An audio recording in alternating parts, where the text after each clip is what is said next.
Dear student, मेरे प्यारे बच्चों, हम लोगों ने लेसन नंबर फर्स्ट और सेकंड पढ़ा। आज अपन लेसन जो पढ़ने जा रहे हैं वो है सर्वनाम परिचय। तो मेरे प्यारे बच्चों, सबसे पहले आप बताओ कि सर्वनाम क्या होता है। तो माय डियर स्टूडेंट, वे शब्द जो संज्ञा के स्थान पर प्रयुक्त किए जाते हैं उन्हें सर्वनाम कहते हैं। जैसे मैंने फॉर एग्जांपल आपके आगे लिखा, खुशी एक अच्छी लड़की है, वह समय पर स्कूल जाती है, वह समय पर होमवर्क करती है, वह समय पर उठती है। तो मेरे प्यारे बच्चों, आप यहाँ पे बताओ कि मैंने पहले सेंटेंस में खुशी शब्द का प्रयोग किया, बाद में मैंने उसके लिए वह शब्द का प्रयोग किया। तो ये वह शब्द किसके लिए प्रयुक्त हो रहा है? जैसे मैंने बोला कि खुशी एक अच्छी लड़की है, वह समय पर स्कूल जाती है, तो वह शब्द किसके लिए प्रयुक्त हुआ? खुशी के लिए। तो खुशी क्या है? संज्ञा। परंतु अब हम उस खुशी के लिए किस शब्द का प्रयोग करें? वह। तो माय डियर स्टूडेंट, अब आप लोग समझ गए होंगे कि संज्ञा के स्थान पर प्रयुक्त होने वाले शब्द सर्वनाम कहलाते हैं। तो आज अपन जो इस लेसन में हम करने जा रहे हैं वो है सर्वनाम परिचय, यानी कुछ ऐसे शब्द हैं जो सर्वनाम के रूप में प्रयुक्त होते हैं। तो इस लेसन में अपन को सबसे पहले दे रखा है तत्। तत् का मतलब होता है वह। तत् शब्द का प्रयोग दूर की वस्तुओं के लिए किया जाता है। तत् शब्द का प्रयोग दूर की वस्तुओं का बोध कराने के लिए किया जाता है। इसके तीनों लिंगों में रूप चलते हैं। जैसे पुल्लिंग में इसका रूप क्या चलता है? स, तौ, ते। स का मतलब वह, तव का मतलब वे दोनों, ते का मतलब वे सब।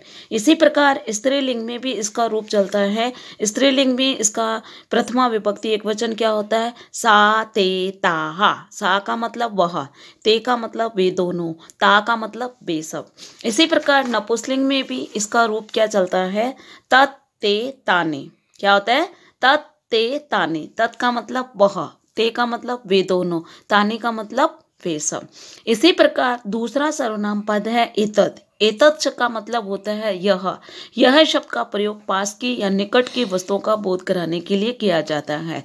इसके भी तीनों लिंगों में रूप चलते हैं। इसका पुल्लिंग में रूप क्या चलता है? एषा, एतौ, एतेः। एषा का मतलब यह, एतौ का मतलब ये दोनों, एते का मतलब ये सब।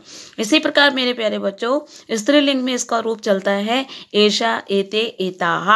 एषा का मतलब यह, एते का मतलब ये दोनों, एता का मतलब ये सब।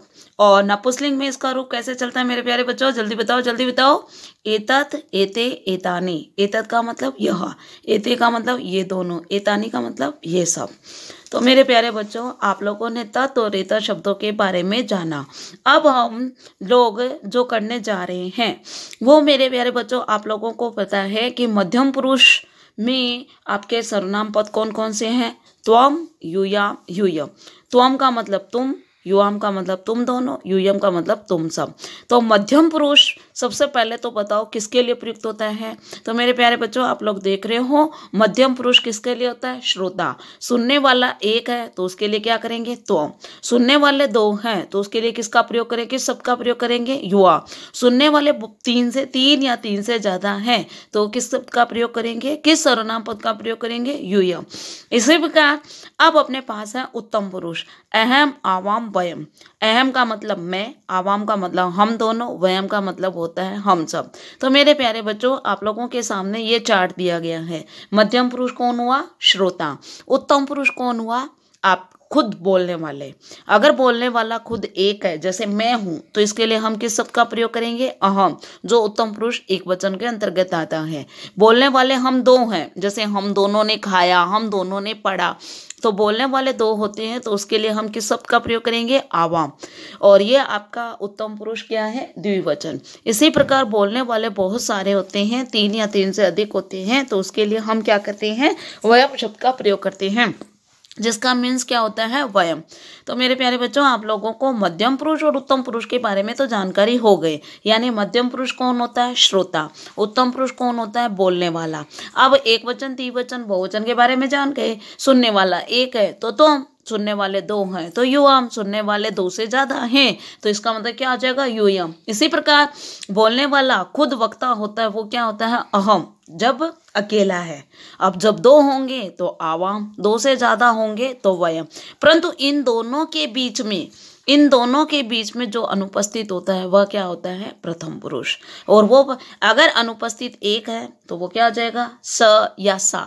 और 2 हैं तो क्या हो जाएगा स तौ, तौ और सा ते, तो तौ और ते होगा तो स्त्रीलिंग के लिए, तौ होगा तो पुल्लिंग के लिए। इसी प्रकार अगर 2 से ज़्यादा हैं तो क्या हो जाएगा स तौ ते आपका बहुवचन हो जाएगा और स्त्रीलिंग में क्या हो जाएगा सा ते ताहा। तो मेरे प्यारे बच्चों, आप लोग यहाँ पर शब्दों का मीन्स याद करें, साथ में आपको ये भी याद करना होगा कि संस्कृत में पुरुष 3 होते हैं, प्रथम पुरुष, मध्यम पुरुष और उत्तम पुरुष। प्रथम पुरुष के अंतर्गत कौन आता है, मध्यम पुरुष के अंतर्गत कौन आता है, उत्तम पुरुष के अंतर्गत कौन आता है। इन शब्दों का मीन्स याद होगा तभी उसके बाद में आपको क्या होगा नीचे वाले लेसन का हिंदी अनुवाद कराया जाएगा। ओके, याद करेंगे। Okay, bye. कोई भी डाउट हो तो उस डाउट को भी आप किसी भी प्रकार से फ़ोन पे या व्हाट्सएप से आप अपना कॉल करके अपने डाउट को क्लियर कर सकते हैं। Okay, bye.